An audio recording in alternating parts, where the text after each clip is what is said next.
what I want to talk about tonight and what I was offering an invitation to was Mudita, which is appreciative joy. Tim, you were talking about the four abodes, and this is one of what's called the Brahma Viharas, or the sublime abodes, that place of really sweetness. It's such an awkward phrase, divine abodes, but it's that place that loveliness of the heart. There are four heart practices. I'm sure you all know what they are. They're loving kindness and compassion and appreciative joy, oftentimes called sympathetic joy, and equanimity. And mudita, I want to talk about mudita. Mudita, the word actually means to be pleased and have a sense of gladness. And the Buddha says it's a mind deliverance of gladness. So it's like this delivery system of gladness to you. And it's for the good fortune of others, whether it's your son getting a goal in soccer or starting college or a friend retiring. It's this happiness for the good fortune of others. And I know in my experience, it was really hard. It was like the most difficult one of all the four Brahma Viharas. And everything I read about it, or a lot of the things I read about Mudita, it says it is the most challenging because there are so many things that get in the way. And so I wanted to talk about mudita tonight because it is really important. And if you can get to a place of appreciative joy for others, there's a tremendous amount of freedom there. There's a tremendous amount of freedom, because what that means is you've gotten rid of everything that gets in the way of joy, which is not a bad thing to think about it that way. It's like when we talk about the hindrances and the 7 factors of awakening, the hindrances are what get in the way of awakening. And so you want to recognize what they are and let go of them and cultivate the ones that take you towards awakening and liberation. So Sharon Salzberg has written the book on the four heart practices, the four Brahma Viharas. It's called Loving Kindness. If you've not seen it, which I can't imagine anyone has not seen it, it's called Loving Kindness by Sharon Salzberg, and it's called The Revolutionary Art of Happiness. So she talks about mudita, and she talks a lot about what gets in the way. And so I just wanted to go through these because Sharon, you even mentioned one of them when you were talking about your friend, but she says one of them is judgment. And when someone else experiences whatever it is, and let me take a step back. When I say good fortune, it's wholesome good fortune. It's not good fortune based on greed or causing harm. Like knocking somebody over the head and taking their wallet, so now they have extra money. Yay! No, it's not good celebrating that. It's wholesome good fortune. Like getting a soccer goal, or starting college and being happy, or getting a job, or whatever we can think of that brings someone happiness. And so judging that is really judging gets in the way. It is really about judgment is about thinking that, and this goes in for me when I think about this, dismissiveness is also something else that gets in the way. This judgment, this dismissiveness, this thinking that, yeah, but who would want that? Who would want that? And it's a way of deflecting our craving or our aversion, because what ultimately gets in the way is greed or hatred, aversion. And so they show up as these things. They show up as judgment. Greed shows up as judgment. I wouldn't want that. So how could you want that? This came up. I'm doing the Year to Live class, and I was talking about this at the last session on Sunday, and I told this story, some of you may have heard this,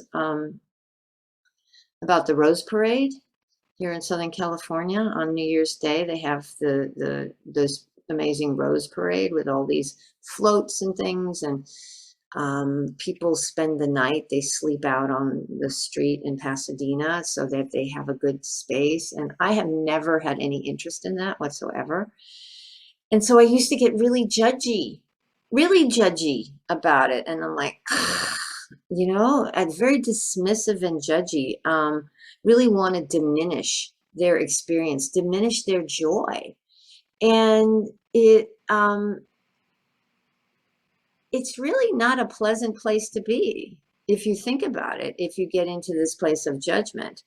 And it's a very small place, it's a very contracted place, and it is not fun because it's a place of aversion, of not liking, of judging. And the mind tends to go towards judgment and these different places on its own, just kind of this what's the word? This evolutionary way we take care of ourselves, always kind of judging what's safe, what's not safe, comparing, is this going to be all right? Am I safe? Are you a predator or am I prey? So that is its original foundations for these kinds of experiences, but those days are gone, and now we do it just because somebody likes the Rose Parade and you don't. And this is a really simple experience, but it's so easy to judge people. I used to judge people at airports all the time, or judge people in Vegas. I don't know why. Anywhere there's a large clump of people I don't know, I can just sit there and judge. And it kind of goes in hand with comparing, which Sharon mentions as the next one, where we put ourselves at the forefront and then look at other people and then judge ourselves based on other people and whether we find them to be better or worse. And so there's this comparing mind. So there's judging and comparing, and it's a lot of self, it's a lot of ego, it's a lot of me, it's a lot of centering ourselves.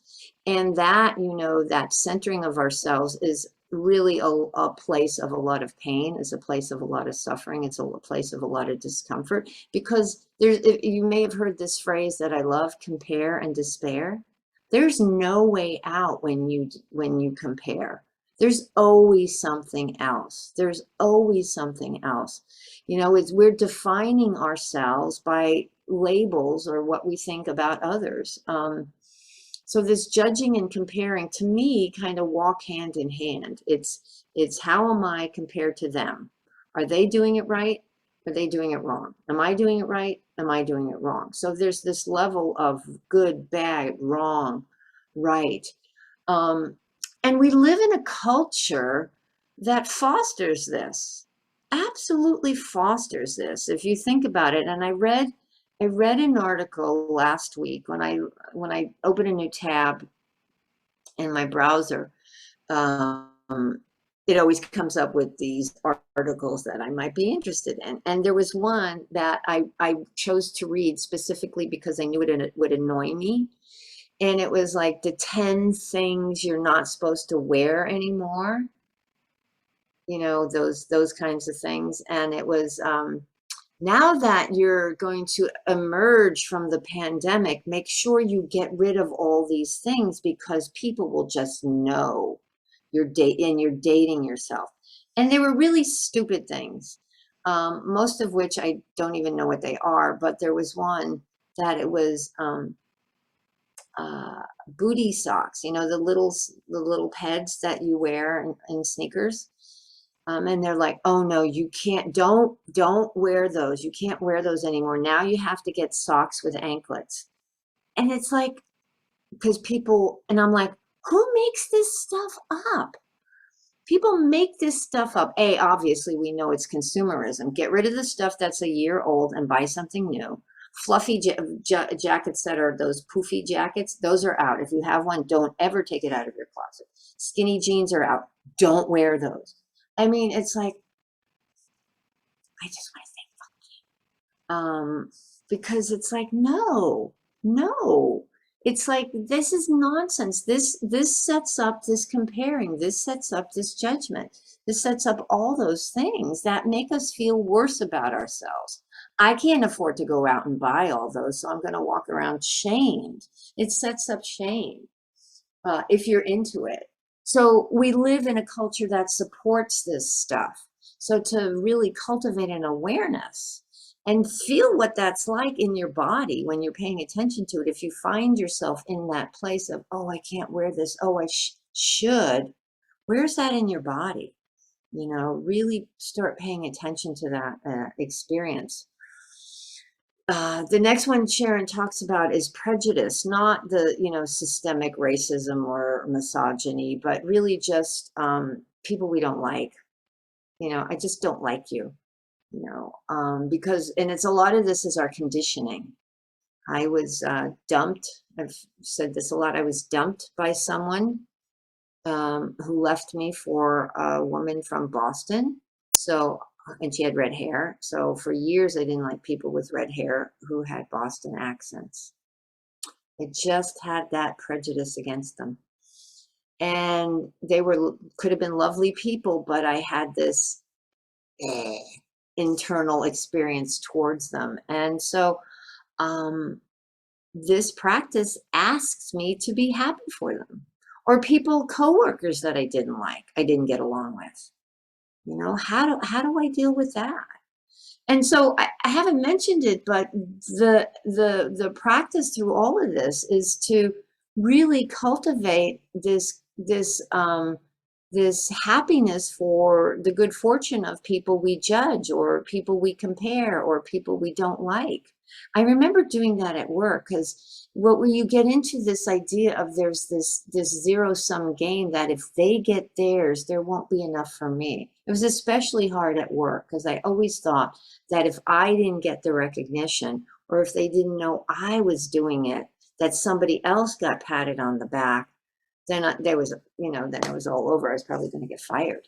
And so I would feel really a lot of churning, a lot of moving into envy or jealousy for them because they did get recognized. And I'm like, yeah, but what about me? What about me? So you can see there's a lot of overlapping in these different things. And about the people we don't like, Sharon has a quote from Henry Wadsworth Longfellow, which I really, really like around this. He said, if we could read the secret history of our enemies, we should find in each man's life sorrow and suffering enough to disarm all hostility. It's such an important line to recognize that everyone is subject to the human condition. Although when I get into these places of judgment and comparing and prejudice and being demeaning or dismissive and, ugh, who are they? Blah, unworthy of my kindness, unworthy of me wishing them well. I've created, as we talk about a lot, that cardboard cutout. It's like, ugh, and we're lost in comparing and judging and demeaning and envy and selfishness. I want mine because I think there's not enough to go around. I think it's Pema Chodron talks about we come from this place of lack. We live in a society that has created this idea of lack because they need to sell more stuff. It's a very consumer-driven society. So we're always thinking we need the newer, better, shinier version. Planned obsolescence. What is it? Which iPhone just came out last week? I don't know. I don't have iPhones. But like version 14 or something, it's like this continually, oh no, you need this camera. You need this. And it's like, no, you don't. I have a 23-year-old car with 300 and something thousand miles on it. It looks like a piece of crap, but it runs great, because I don't need another one. My husband drives that. And so I had one, and then I did get another car a couple of months ago because the other one ran into the ground. But it was like 14 years old, and it's like, oh, it finally gave up the ghost. So, okay, I'm done with that. Now I get another one, and it's 3 years old. But Caffeine's great. Anyway, so that's me, but to step outside of that culture that we live in that says you have to do this and creates this sense of competition. It really makes mudita difficult because we think we're in competition with everyone. Where's mine? You can't have yours. And there's that sense of Schadenfreude, where we celebrate the misfortune of others. It's a great German word. Oh, I'm sorry that that happened to you. Ha ha ha. Not really, because that means that I might get the benefit of your misfortune or whatever. So really to watch that is such a place of isolation when we get caught into those. When we get caught in those places, it doesn't feel good. And it's really challenging. And there's this one, I found this one um, uh, quote where this person, CF Knight, I don't know if it's who it is or what their name is. They say, talking about these enemies of mudita and joy for others, which is what they're called, the enemies, and how they show up. It's craving. It's craving.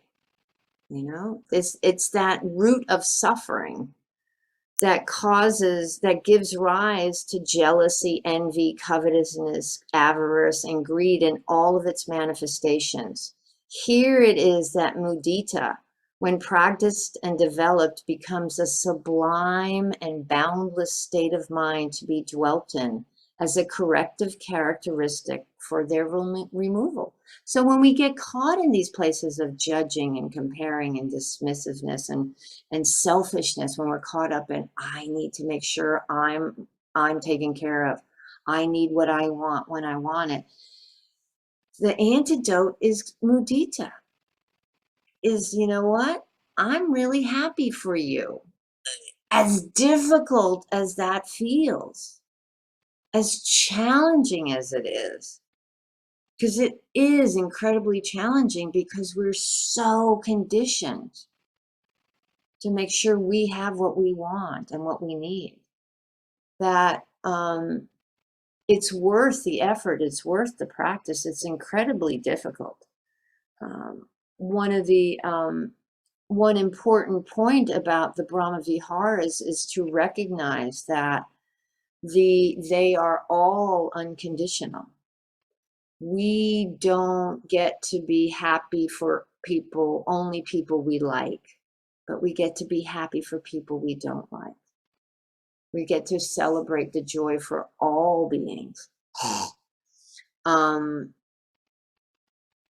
and I'm laughing because I've come a tremendous way, but I'm so grateful for that. I'm really grateful for that, because that place of comparing and judging and dismissing is so small and so tight and so constricted. If you think about the people you have those experiences around, that you like, no, I don't ever want them to be happy, or no, there's that aversion that's inside that it's never pleasant. I mean, maybe we think it is, but it's not necessarily beneficial in the long run. And it's what the Buddha asks us to really let go of. And so just as there are enemies and of these qualities, mudita, loving kindness, compassion, there are also allies. And allies, is one of the allies in mudita is this, mudita depends on our capacity to take active delight in things. So we can even start with ourselves. Can we take delight in things? Or do we judge our own happiness? Do we judge our own joy? That can get in the way. Not deserving. Let ourselves feel joy without guilt. it's incredibly freeing to do that, but it takes work. It's it has a real impact on our own lives when we allow ourselves to feel that joy. And I talk about this a lot. I ask folks in the morning meditation just about every day if there's any joy in their lives, because we need to recognize that. Rick Hansen talks about how it has such a beneficial impact on the brain to see the joy in our lives and let go of the judging. I mean, mudita, traditionally you don't offer mudita for yourself, but to be able to take delight in your own experience is really important. I was listening to a podcast last week, Code Switch, and they were talking about some books. And one of the books they talked about it was by a poet named Ross Gay, and it's called The Book of Delights. And he decided one year on his birthday that every day he would write an essay about something that delighted him. Just, it could be, obviously, if you're going to do it for 365 days. I don't think he did all 365 days, but per year. If you're going to write about things that delight you, you're going to write about, they were talking about on the podcast, they were talking about how he was writing about bindweed, which I guess is a weed in certain parts of the country that just takes over everything. It made me think of morning glories here in Los Angeles. If anybody knows morning glories, they just like, they're pretty, but they take over. And then, 3 months later, you're like, I hate you. Because I do say that often to morning glories when they take over the little things that I want to have. So even delight in anything. So it's a practice, just like mindfulness is a practice. It's a practice. Allow yourself to take delight in things. Like the moon this week was extraordinary. You take delight in that. Even my silly cats, I take delight in their stupid punching each other in the face. It's cute and it's sweet. And what that does, it allows that judgment to drop away. It allows that comparing to drop away. The other side of that, or another piece, another ally to support this practice, is gratitude. That's so important. I do it at the end of every meditation. What are you grateful for? It gets rid of that judging. It gets rid of that harsh mind that's saying you're not good enough. Or that sense of lack. It's like, oh, wait, you know what? I'm really grateful because I have a lot of booty socks. So I don't have to go out and buy new high fashion anklet socks, or whatever. I'm grateful. So to find gratitude, people do that. A lot of people do gratitude lists. They do a list of 5 things a day they're grateful for, or things like something like that. I did, and I was facilitating an Awakening Joy class. Folks got together and a lot of times shared their gratitude lists with each other, or texted each other once a day what one thing you're grateful for, just to keep that, just as we do keeping mindfulness at the forefront, keeping this practice of softening and opening the heart and letting go of those constrictions and those tight things that keep us so knotted up and caught up in these fixed views about the way things should be. Another way to support mudita is to really understand the Dharma and how it's greed and aversion and ignorance that causes us to get caught up in these places of discomfort, of greed or judgment, envy. It's that thinking it's supposed to be a certain way, or it's not supposed to be a certain way. And to see that greed, hatred, and delusion are, the defilements, the 3 poisons, they call them, the 3 defilements are really what get in the way of our freedom and our ease and our happiness. And if we can see how judgment is caught up in that greed and comparing and envy is all about that, we'll do the work to let go of it. All these teachings point to that. So to really spend some time with the teachings and understanding that. Compassion also supports it. this learning to have compassion for ourselves, compassion for each other. It's really a way to bring ourselves closer to each other. Having compassion for ourselves allows us to have compassion for others. It has, again, that beneficial impact on the brain. There's a neuroscientific explanation for this. It cultivates that part of the brain where we do develop empathy. Excuse me, and empathy support, excuse me, compassion supports mudita, and mudita supports compassion. So to begin to cultivate both of them at the same time, and that there's even joy when there's pain. There can be joy in the midst of sorrow. To not think it's not possible is a fixed idea. To be present. I talked about, the invitation in meditation was to abide in the present. So to abide in the present is to be fully aware of what's happening. There can be sorrow, there can be pain. And then when you're present, you can see, oh, look, there's some joy here too. There's an ability to be with whatever's there and allow that joy, revel in that joy, take delight in that joy. Take even delight in the ability to feel pain, that we can be present with it. It's really important. And then we see others' happiness as our own. I have this other quote.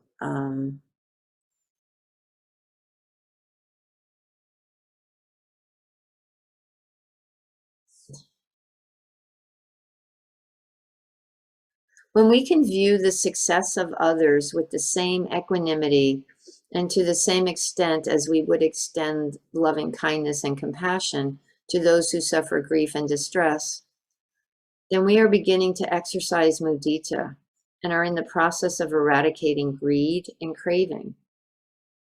Developing it still further, we can reach the stage of sharing with others their joy of possession, their financial or social successes, their elevations to positions of civic or national importance, or the receipt of titles and honorifics. In such a manner, mudita is counteractive to conceits of all kinds, and its growth and development checks craving's grip. So if we can view others' success with equanimity and recognize it's not about us, take ourselves out of the picture, then we can be happy for whatever success comes for them, because it's not about us. There's this openness. It's not about if you get yours and I won't get mine. That's being caught in craving. Yeah, we see the happiness of others as our own. And there's one of my favorite quotes from Voltaire: appreciation, because appreciative joy makes what is excellent in others belong to us as well. It's really beautiful when we don't have this aversion to the happiness of others. Even if we don't like them, even if we don't hang around with them. I had to start practicing this with folks at work I wasn't fond of. I would say, bless their hearts. I'm not Southern. I'm from New York, so I don't have that Southern idea of the little cynical way that Southerners say, bless their hearts. I actually tried to mean bless their hearts. It was the phrase that came to me. And it worked. It's this, do it anyway. That's the practice, when we do the loving kindness practice, when we do the compassion practice, when we do the mudita practice. We do it traditionally, the phrases are, like I said, we don't do it for ourselves, but we do it for someone who we know who has joy, like I did at the beginning of the talk. Is there someone who has joy in their lives? Think about them and reflect and think about that. May their happiness continue. Offer these little phrases of mudita. May their happiness and joy increase. May it never leave them. wishing well for others. Then traditionally, then the next one we would bring in a benefactor if we were doing a formal mudita practice, because this practice really needs to be cultivated because it is so damn hard. So thinking about someone who's been really helpful to us, supportive, may their joy increase. May it continue. Then a neutral person, like the person who works at the 7-Eleven, may their joy increase. Random people in the airport, I did this practice there. Airport, like I said, airports are really a place of judgment for me. So I had to intentionally shift it to a heart practice. None of it was personal. It was just the training of the mind. And so it's like, okay, let's retrain it into something more beneficial that fits, that brings me joy as well. It's like, oh yeah, I want you to be happy. If you're happy, if you see family members you reunited, it's like, oh, may your joy continue. And then, as always, we are invited to offer mudita for difficult people. We don't get to pick and choose who gets to be happy. We don't get to pick and choose who gets to have joy in their lives. If we really want to come to this, if we really want to embody this, we have to be willing to be happy for all and wish joy to continue for all beings.